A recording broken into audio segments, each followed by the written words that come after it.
अपने पसंदीदा शायर की वीडियो सबसे पहले पाने के लिए एना मुशायरा आज ही सब्सक्राइब कीजिए और बेल आइकन दबाना ना भूलें। शुक्रिया।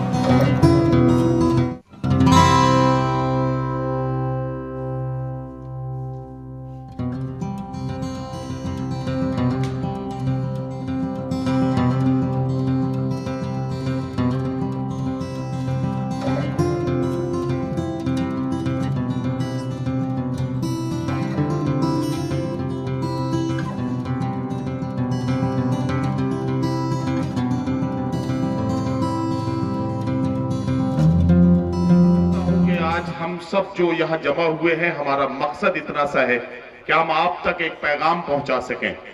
दुनिया जिस तरह के सवाल हमारे सामने खड़े कर रही है, उन सवालों का जवाब अगर आपको तलाश करना है तो हमें इन हालात को समझना पड़ेगा। मैं बड़े अदब के साथ आपकी खिदमत में एक बात अर्ज करता हूं कि पहले तालीम से तुम मोड़ दिए जाओगे, फिर किसी जुर्म से तुम जोड़ दिए जाओगे। पहले तालीम से तुम मोड़ दिए जाओगे, फिर किसी जुर्म से तुम जोड़ दिए जाओगे। हाथ से हाथ की जंजीर बनाकर निकलो, वरना धागे की तरह तोड़ दिए जाओगे। हजरात गिरामी, बड़े अदब के साथ एक बात आपकी खिदमत में अर्ज करता हूं। कल जब जंग का मैदान था, तब पाकिस्तान के टैंकों को उड़ाने के लिए कोई अब्दुल हमीद आगे बढ़ा था। जब रिकॉर्ड बुक में पाकिस्तान के रिकॉर्ड को तोड़ने का नंबर आया, तो मेरे जैसा एक छोटा सा मुसलमान बच्चा नदीम फर्रुख आगे बढ़ा। मैं कहना चाहता हूं, इस मुल्क के 100 करोड़ से ज्यादा लोगों से आप चाहते हैं कि यह मुल्क खूबसूरत रहे, यह मुल्क ऐसे ही हंसता मुस्कुराता रहे। तो अगर आप अब्दुल हमीद हैं या अगर आप अशफाक हैं, तो अपने आसपास किसी राम प्रसाद बिस्मिल की तलाश कीजिए। अगर आप राम प्रसाद बिस्मिल हैं, तो अपने आसपास से किसी अशफाकुल्लाह खान को तलाश कीजिए। अगर आपने एक दूसरे को यह भरोसा दे दिया कि ये मुल्क हम सब का है, हम मिलकर इसे खूबसूरत बनाएंगे, तो यकीनन ये मुल्क एक दिन खूबसूरत बनेगा। आइए इसी पैगाम को समझते हैं। हम सब की आबरू, अकलियतों और अक्सरियत के तमाम जो मिले जुले एहसासात हैं, उनकी आवाज बनकर गूंजने वाला नाम, कौमी यकजहती की पहचान और अलमबरदार मोहब्बतों के श्री 1008 कल की धाम के पीठाधीश्वर श्री आचार्य प्रमोद कृष्णम जी को माइक पर आवाज दे रहा हूं। तशरीफ लाएं और अपने खिताब से और अपनी दुआओं और आशीर्वाद से नवाजें मोहतरम आचार्य प्रमोद कृष्णम की। आपकी तालियां कमजोर हैं, मैं आपको इत्तला दे रहा हूं। तालियों की गूंज बढ़ाइए। ये जमील असगर और अब्दुल रऊफ चौधरी साहब की मेहनतें हैं कि जो आचार्य जी को यहां तक लाने में कामयाब हुए हैं, बल्कि पूरा हिंदुस्तान आचार्य जी को अपनी महफिलों में बुलाना चाहता है। एक बार फिर से जोरदार तालियों की गूंज में आचार्य प्रमोद कृष्णम जी का इस्तकबाल कीजिए। शुक्रिया नदीम भाई।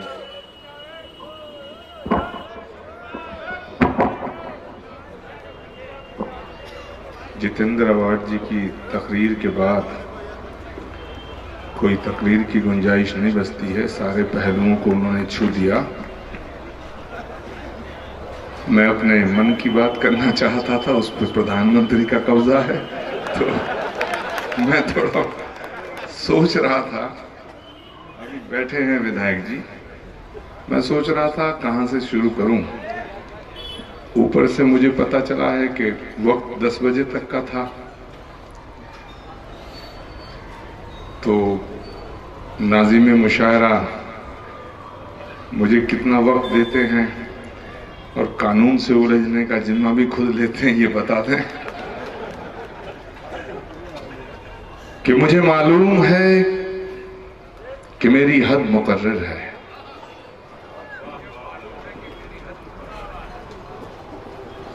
मुझे मालूम है कि मेरी हद मुकर्रर है, लेकिन हदों में बांधकर खुद को मुझे जीना नहीं आता।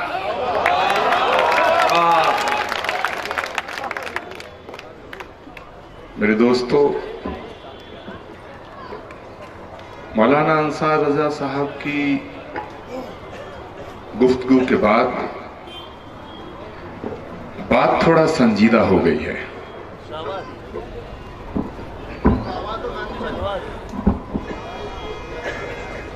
ये मैं इसलिए कह रहा हूं कि मोहब्बत की बात करना अलग बात है, लेकिन मोहब्बत करना अलग बात है। हम लोग यहां इसलिए नहीं आए हैं कि हम मोहब्बत की बातें करेंगे।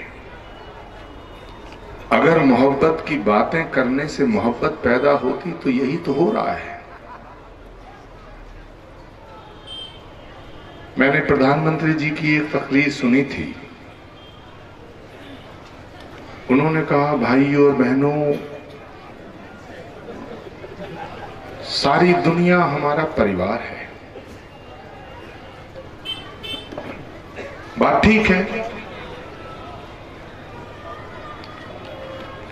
उपनिषद कहता है वसुधैव कुटुंबकम, कि सारी दुनिया हमारा परिवार है, एक परिवार है। इस्लाम कहता है अल खल्क अयालुल्लाह, तमाम मखलूक अल्लाह का कुनबा है।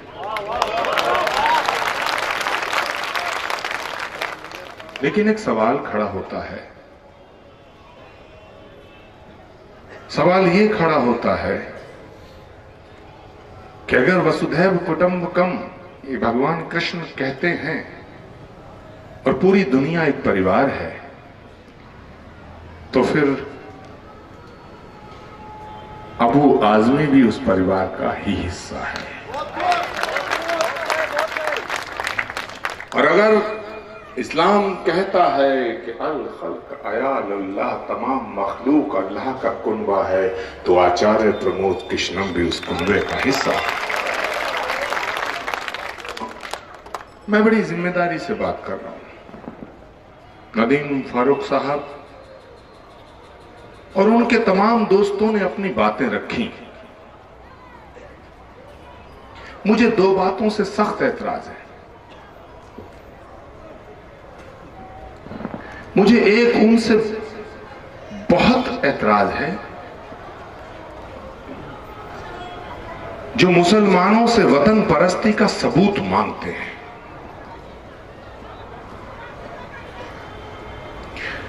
ये गुनाह है।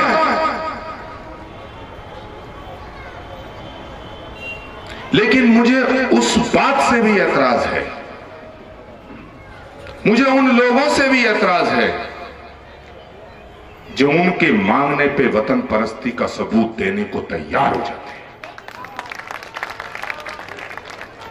अगर वतन परस्ती का सबूत मांगने वाला गुनाहगार है, तो मैं सबूत देने वालों को भी कम गुनाहगार नहीं मानता। मैं ये बात बड़ी जिम्मेदारी से कह रहा हूं।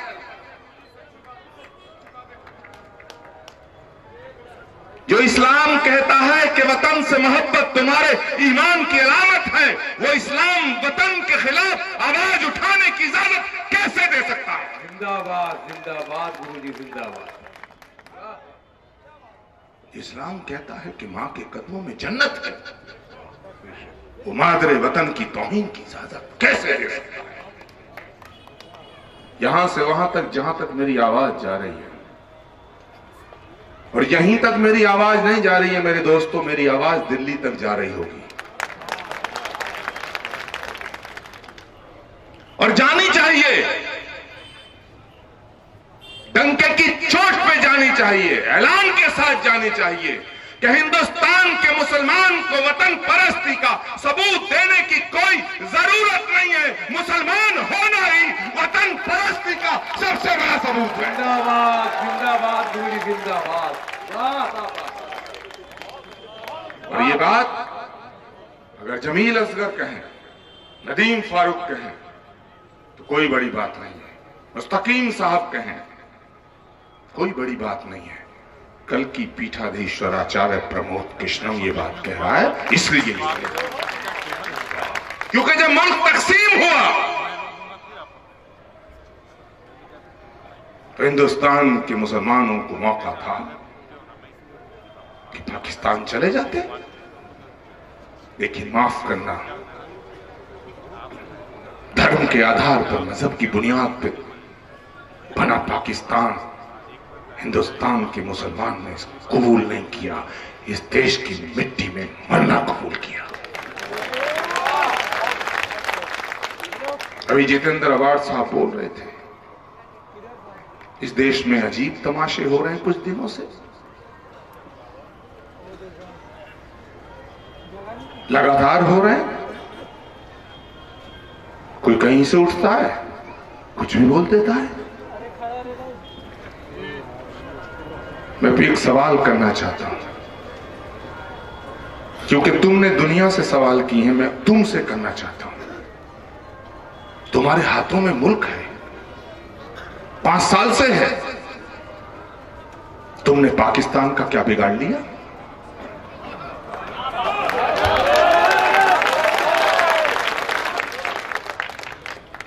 क्या बिगाड़ लिया?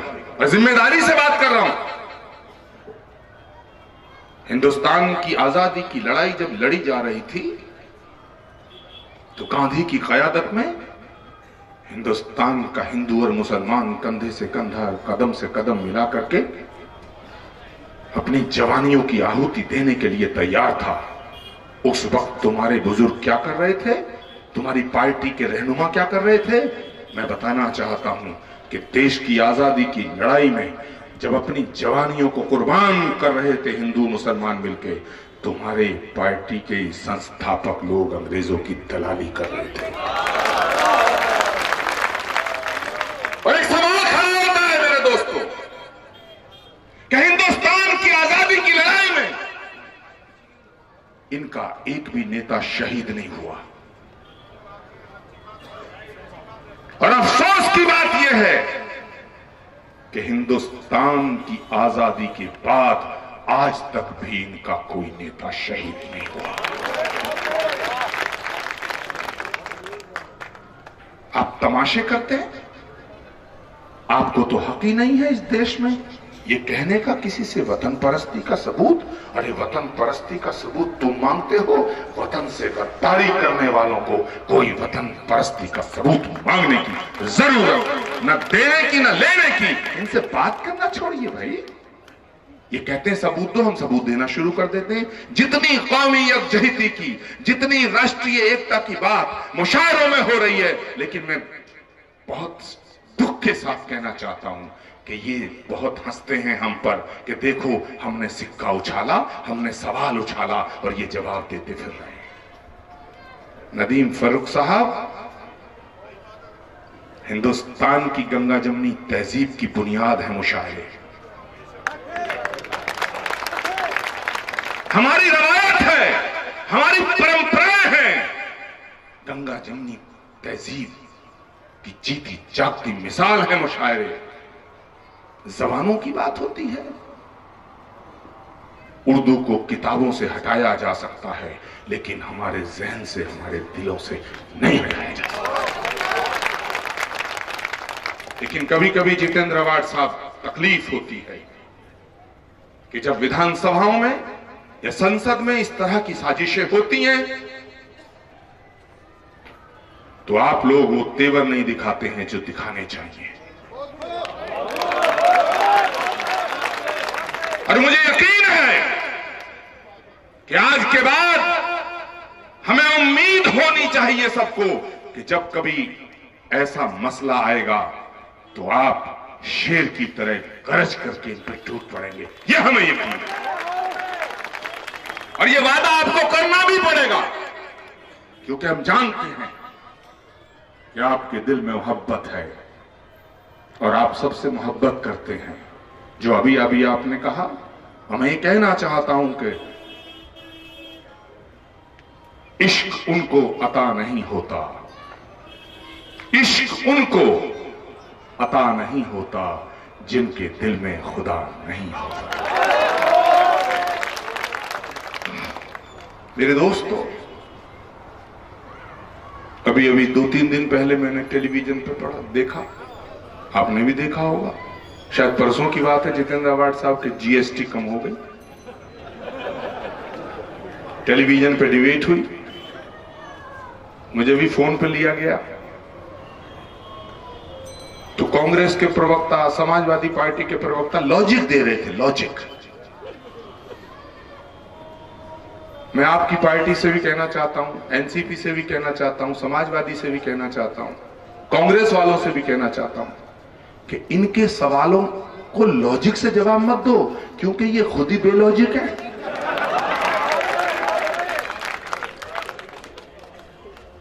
लॉजिक वॉजिक कुछ नहीं है। उसने कहा आचार्य प्रमोद कृष्ण ने जीएसटी कम किया, अरुण जेटली ने घोषणा की है, इसका कितना अच्छा असर पड़ेगा देश की जनता पे। अब मेरी जगह कोई और होता तो कहता ये तो कह नहीं सकता भाई, कम की है तो अब बुरा कैसे कहे।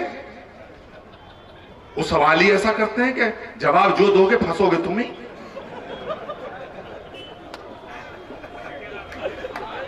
वो सवाल ये नहीं करते कि तुम हिंदुस्तानी हो या पाकिस्तानी हो, सवाल करते हैं कि तुम्हें चीन ज्यादा पसंद है या पाकिस्तान। जो जवाब दोगे मरोगे।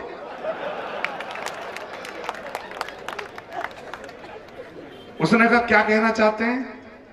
मैंने कहा सुनो, 3 राज्यों में हार का परिणाम है, ये लॉजिक है, इसका कोई लॉजिक नहीं है। ये राजस्थान, छत्तीसगढ़ और मध्य प्रदेश की देन है। मैंने कहा लेकिन इनसे एक सवाल पूछो भाजपा के प्रवक्ता से कि 3 राज्यों में हारे तो जीएसटी कम कर दी, अगर 19 में हारोगे तो नोटबंदी के लिए माफी मांगोगे?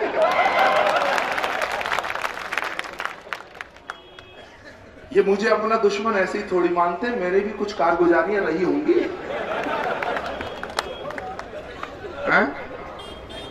मेरे दोस्तों, मैंने छोटा शकील का नाम सुना था। मुंबई आया तो मुझे छोटा जमील नजर आया।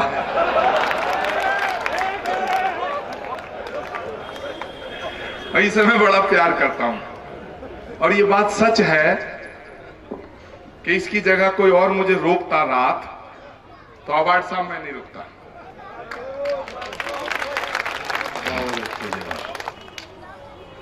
अब्दुल रऊफ साहब हम इनके यहां गए हैं पहले भी, अब्दुल सलाम साहब, अब्दुल हफीज खान साहब, मुस्तकीम साहब मेरे साथी आए हैं, समी अंसारी साहब और शमीम खान साहब, सब बहुत अच्छे लोग हैं। सब ने बड़ी अच्छी महफिल सजाई है। मैं कोई शायर नहीं हूं, कभी कभी छोटी मोटी जोड़ गांठ कर लेता हूं, रदीफ काफिया मुझे पता नहीं, मिसरा क्या है, मतला क्या है, मक्ता क्या है, मैं कुछ नहीं जानता, छंद क्या है, बंद क्या है, लेकिन मैं 2 मिसरे आपकी नजर कर रहा हूं और हिफाजत कीजिएगा। पीछे भी हाथ खड़े करके जरा रात है कि विदेशों में जो जाते ही अमन की बात करते हैं,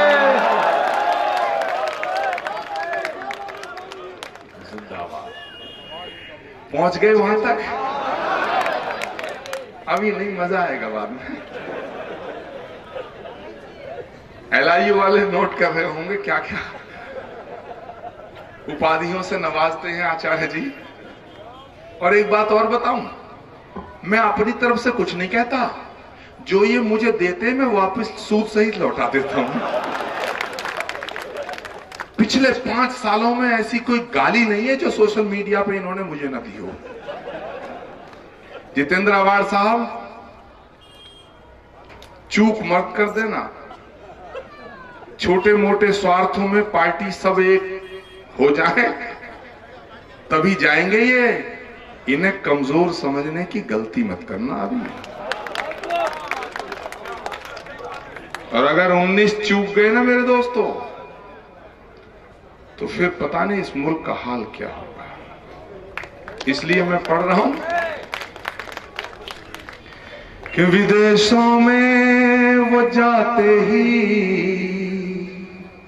अमन की बात करते हैं,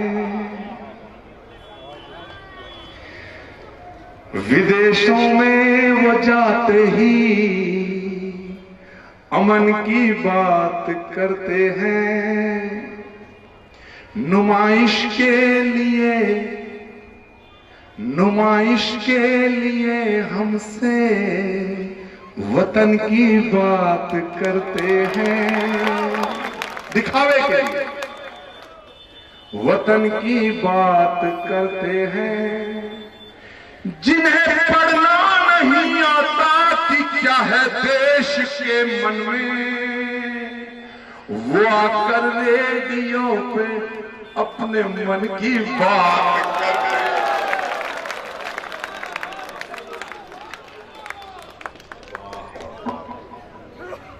ऐसे ही चल रहा देश। एक दिन टेलीविजन पे खबर आई कि गंगा में जहाज चलेगा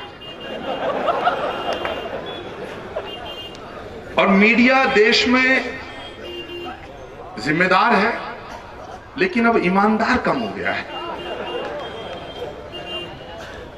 एकदम शोर मच गया, सारे चैनल ने टेकअप किया, साहब कैबिनेट ने फैसला किया है कि गंगा में जहाज चलेगा, और अब गंगा में जहाज चलेगा, गंगा में जहाज चलेगा, काशी से लेकर कलकत्ते तक जहाज में लोग जाएंगे, आहा पूरी दुनिया में नाम हो गया। फिर वो आ गए साहब कि आचार्य जी आप तो अब खुश हो जाओ। मैंने कहा भाई मैं खुश तो बहुत हूं, लेकिन ये बताओ गंगा में नाव चलने का पानी नहीं, जहाज कैसे चलेगा? हजरत ये इतने झूठे हैं, इतने मक्कार हैं, इतने लुच्चे और लफंगे हैं कि गली मोहल्ले का गुंडा भी उससे छोटा पड़ता है। ये बड़े नालायक लोग, कदम कदम पे झूठ बोलते हैं। हमारे यहाँ कहा जाता है ना, जब बच्चा पैदा होता है उसका नाम रखा जाता, उससे पहले छठी पूजती है, तो छठी में जो उसके कान में फूंक दिया जाता वही इनकी छठी में झूठ पूजा है।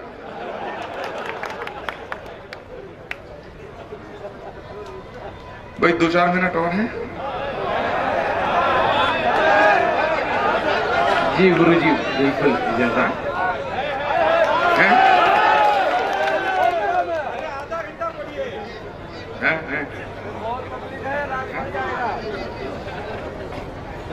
अभी जैसे जैसे 19 आएगा ना, तैसे तैसे एक नई नई घोषणाएं होंगी, और कभी कुछ खेल दिखाया जाएगा, कभी कुछ खेल दिखाया जाएगा, झूठ सच फरेब सब चलेगा और मीडिया ढोल पीटेगा। 19 में अगर सरकार बदली तो कुछ मीडिया वालों को तो मुझे भी देखना है। मौलाना अंसार राजा साहब आप भी मेरा साथ देंगे? देंगे। ताली बजाओ जरा उनका स्वागत। मैं साहब कुछ आपकी नजर कर रहा हूं। जितेंद्र अवार्ड साहब जरा गौर करें। कलंदर खेल दिखलाने लगा है, कलंदर खेल दिखलाने लगा है, कलंदर खेल दिखलाने लगा है, कलंदर खेल दिखलाने लगा है, कलंदर खेल दिखलाने लगा है, इलेक्शन फिर नजर आने लगा है। बहुत तरकीबें आजमाई जाएंगी, और यह भी हो सकता है 2-4 जहाज पाकिस्तान की तरफ भेज दिए जाएं। एक दिन एक खबर आई कि पाकिस्तान ने कांग्रेस पार्टी की तरफदारी की है। मुझसे कहा है साहब आप इस पे क्या कहना चाहेंगे? अब हिंदुस्तान में रह के पाकिस्तान की तरफदारी करोगे तो मरना ही है। मैंने कहा साहब ऐसा है, कुछ दिन रुक जाओ, नवाज शरीफ, इमरान खान कांग्रेस के लिए वोट मांगने भी आएंगे। अब उनके यहां वोट मांगने से किसको फायदा हो रहा है? बस इस साजिश के पीछे वही है। कोई किसी की तारीफ नहीं कर रहा मेरे दोस्तों। जब 2014 का इलेक्शन था ना, तो गांव गांव गली गली ढोल पीट के कहा जाता था हमारी सरकार बनने दो, पाकिस्तान को मुंहतोड़ जवाब देंगे। 5 साल से लगातार पाकिस्तान की खुफिया एजेंसी और आतंकवादी हमारे इलाकों में, हमारे फौज के अड्डों पर, कैंप पर घुस घुस कर आतंकवादी हमले कर रहे हैं, हमारे जवानों की छातियां छलनी करते हैं और वो तिरंगे में लिपट लिपट के सब गांव आते हैं और हम लोग रोते हैं, उन पे पुष्प चढ़ाते हैं, उन्हें श्रद्धांजलि देते हैं। मैं पूछना चाहता हूं देश के वजीर आजम से कि तुमसे ज्यादा ताकतवर सरकार और किसकी होगी? अरे 5 साल में अगर तुम पाकिस्तान का 5 इंच भी जमीन ले लेते तो हम तुम्हारा इस्तेमाल करते। और मैं जिम्मेदारी से कह रहा हूं कि पाकिस्तान से अगर तुम्हें लगता है कि इस मुल्क को खतरा है तो पाकिस्तान पे हमले की तैयारी करो। हिंदुस्तान का हिंदू और मुसलमान अपनी जान की परवाह किए बिना आपका साथ देगा। यकीन है अपने देश के तमाम लोगों पर। तुम्हें इस देश की मिट्टी पे यकीन नहीं? तुम कहते हो तुम देश के खिलाफ बात करते हो, किसी को गद्दार बताते हो, किसी को कुछ बताते हो। अरे मुझे आज तक इस देश की मिट्टी से पैदा होने वाला कोई भी आदमी इस देश का गद्दार नजर नहीं आया। तुम्हारी नजर में खोट है। ये गांधी का देश है मेरे दोस्तों। लेकिन एक बात साफ कर देना चाहता हूं कि ये मुल्क, नदीम फारूक ने बहुत अच्छी बात जब वो बोले थे शुरुआत की थी कि ना तेरा है ना मेरा है, ये हिंदुस्तान सबका है। नहीं समझी गई ये बात तो नुकसान सबका है। ये बात ठीक है मेरे दोस्तों। ये भगत सिंह का देश है, ये गांधी का देश है, ये अशफाक का देश है। लेकिन अगर भगत सिंह के बलिदान को हम नमन करते हैं तो अशफाक की कुर्बानी को नजरअंदाज नहीं किया जा सकता।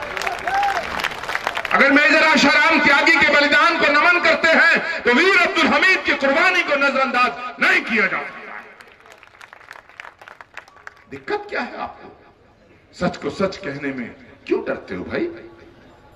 मैं 2 मिसरे कह के आपसे रुखसती चाहूंगा कि कलंदर खेल दिखलाने लगा है। कलंदर खेल नदीम साहब 2019 आ रहा है और तमाशे देखने को मिलेंगे। एक खबर और आई थी कि वजीर आजम किसी मस्जिद में गए हैं। लोगों ने कहा साहब बड़ी अच्छी बात है। मैंने कहा बहुत अच्छी बात है। मैंने साहब कुछ लिख दिया उसमें, सुनिए। फरेबी है चूहे खाकर के 900,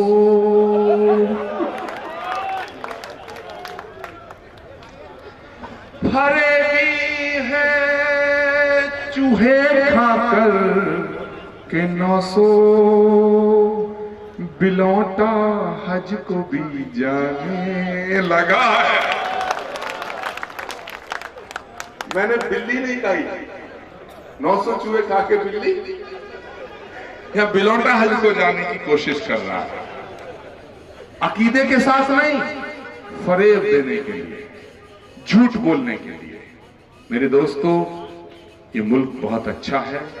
अंसार राजा साहब ने जिस तरह कहा बहुत अच्छा है। हम सब इसको मिलके और मजबूत बनाएं और खूबसूरत बनाएं। शायद इस जश्न नदीम फर्रुख का यही मैसेज है। अब मैं आपकी नजर वो करता हूं जो मैंने नबी करीम हुजूर सल्लल्लाहु अलैहि वसल्लम के लिए लिखा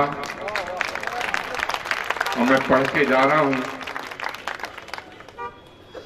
मैं एक कि जिक्र और फिक्र के लम्हात से खुशबू आई। मौलाना अंसार राजा साहब तवज्जो चाहूंगा कि जिक्र और फिक्र के लम्हात से खुशबू आई, बात निकली तो हर एक बात से खुशबू आई। नदीम फारूक साहब के जिक्र और फिक्र के लम्हात से खुशबू आई, बात निकली तो हर एक बात से खुशबू आई। हाथ खड़े कर लेना मेरे दोस्तों कि बात निकली तो हर एक बात से खुशबू आई। मैं सो गया था मदीने का तसव्वुर करके, मैं सो गया था मदीने का तसव्वुर करके, तमाम रात मेरी जात से खुशबू।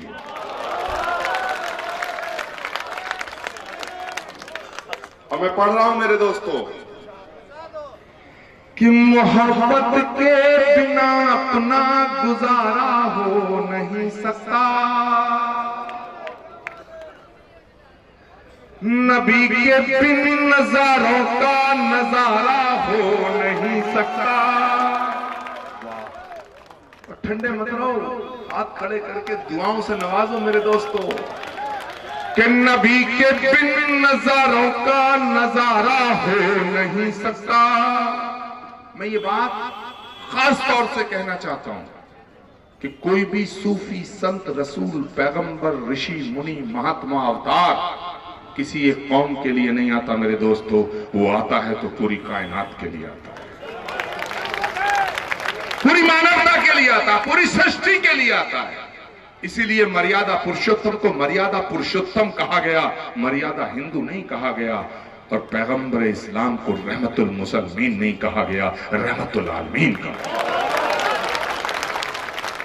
तो मैं इसको बिल्कुल साफ कर देना चाहता हूं, और इसलिए नहीं कि सिर्फ कहने के लिए, मैं इसको जीता हूं और मैं पढ़ रहा हूं कि नबी के बिन नजारों का नजारा हो नहीं सकता। और अब जो मैं पढ़ने जा रहा हूं ना, एक एक हाथ खड़ा हो जाना चाहिए रसूल पाक की शान में मेरे दोस्तों, कि हाथ खड़ा कर लो यार। हाँ, नीचे नहीं आना चाहिए, नीचे नहीं आना चाहिए कि नबी के बिन नजारों का नजारा हो नहीं सकता।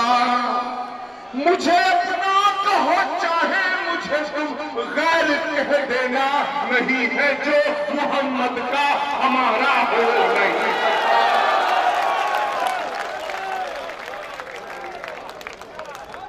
नहीं है जो मोहम्मद का हमारा हो नहीं सकता। मेरे सीने की धड़कन है, मेरी आंखों के तारे हैं। हाथ नीचे नहीं आना चाहिए। और वो छूटे फरेबी, ढोंगी, लुच्चे, लफंगे सब देख ले, यह आचार्य प्रमोद कृष्णम डंके की चोट पे कहता है कि मेरे सीने की धड़कन है, मेरी आंखों के तारे हैं। सहारा बेसहारों का खुदा के वो दुलारे हैं। सहारा बेसहारों का खुदा के वो दुलारे हैं। और हाथ नीचे नहीं आना चाहिए। सहारा बेसहारों का खुदा के वो दुलारे हैं। समझ कर तुम फकत अपना मुझे तकसीम ना, समझ कर तुम फकत अपना उन्हें तकसीम ना करना। नबी जितने तुम्हारे हैं, नबी उतने हमारे हैं। नबी जितने तुम्हारे हैं, नबी उतने हमारे हैं।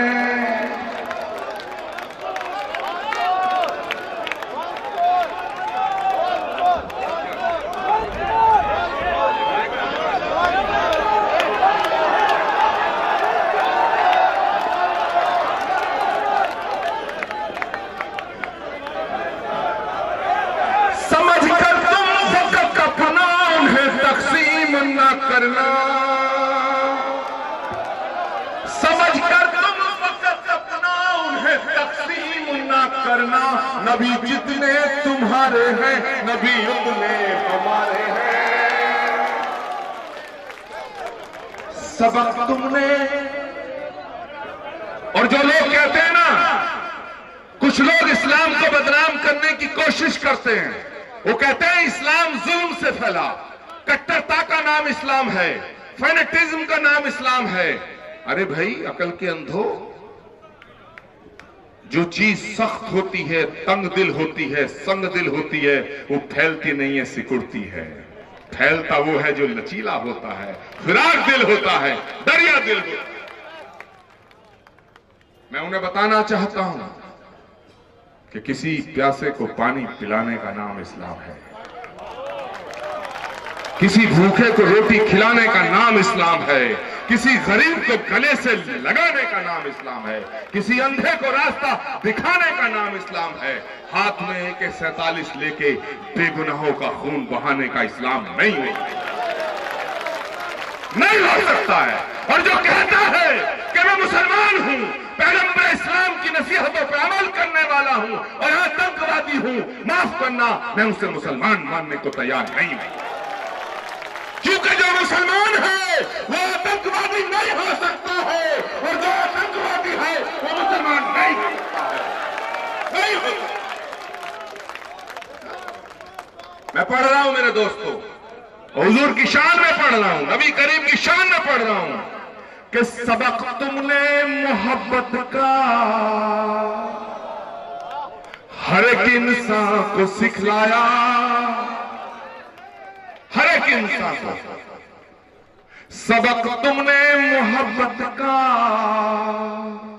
हर एक इंसान को सिखलाया। और घमंडी वालों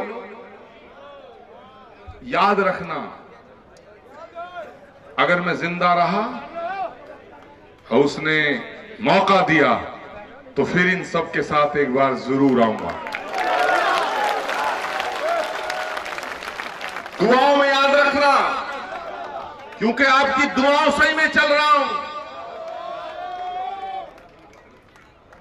मैं पढ़ रहा हूं कि सबक तुमने मोहब्बत का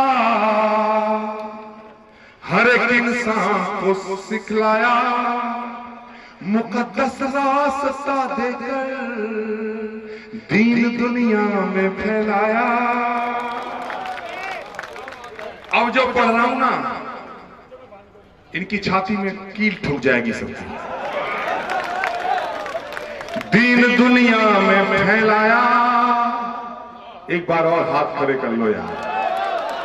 दीन दुनिया में फैलाया, तुम ही सागर, तुम ही दरिया, तुम ही कश्ती, तुम ही मल्हा, रसूल अल्लाह, रसूल अल्लाह, रसूल अल्लाह, रसूल अल्लाह। बहुत बहुत शुक्रिया मेरे दोस्तों, दुआओं में याद रखना। मैं परवरदिगार आलम से, परमात्मा से प्रार्थना करता हूं कि आपकी झोली खुशियों से भरी रहे, आपका दामन खुशियों से भरा रहे, आपका आंगन खुशियों से भरा रहे, आपके पांव में कोई कांटा ना चुभे, और कोई कांटा अगर आपके पांव में चुभे तो जितनी चुभन आपके पांव को महसूस हो उतनी मेरे दिल को महसूस हो। इस दुआ के साथ ये मुल्क सलामत रहना चाहिए, कौमी यकजहती सलामत रहनी चाहिए, गंगा जमनी तहजीब सलामत रहनी चाहिए, हमारी रवायतें, हमारे संस्कार, हमारी संस्कृति सलामत रहनी चाहिए। और मैं दावे के साथ कह के जा रहा हूं कि हिंदुस्तान के अंदर हम और तुम जब तक इसी तरह एक झंडे के नीचे खड़े हैं तो इस देश का कोई बाल बांका नहीं कर सकता, कोई बाल बांका नहीं कर सकता। हिंदुस्तान, हिंदुस्तान, हिंदुस्तान, हिंदू मुस्लिम एकता, हिंदू मुस्लिम एकता। जय हिंद, जय भारत, शुक्रिया, खुदा हाफिज, ओम शांति शांति शांति।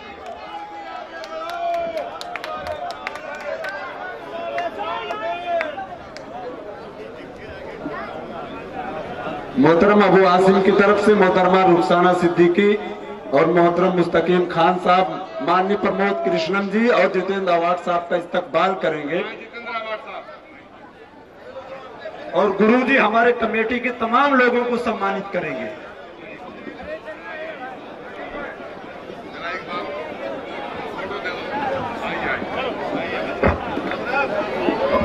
भाई सारे लोग अपनी अपनी जगह ले लें और सारे लोग सीट पे बैठे। शमीम भाई का भी इस्तकबाल करेंगे।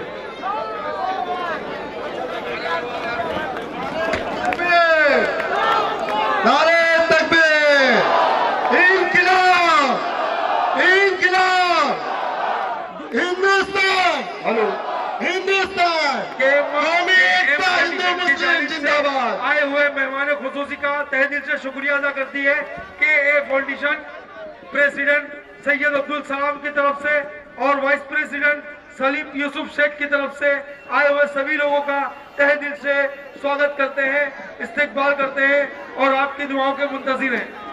एम फाउंडेशन के ज़ेरे एहतमाम ये मुशायरे की महफिल का इनेकाद किया गया। तमाम मुंतज़मीन का, बिलखुसूस इस कमेटी के तमाम वॉलंटियर्स का, साथियों का इस्तकबाल किया जा रहा है। तो जाहिर है कि हमारे जो मुअज़्ज़िज़ीन हैं वो इन वॉलंटियर्स का इस्तकबाल कर रहे हैं।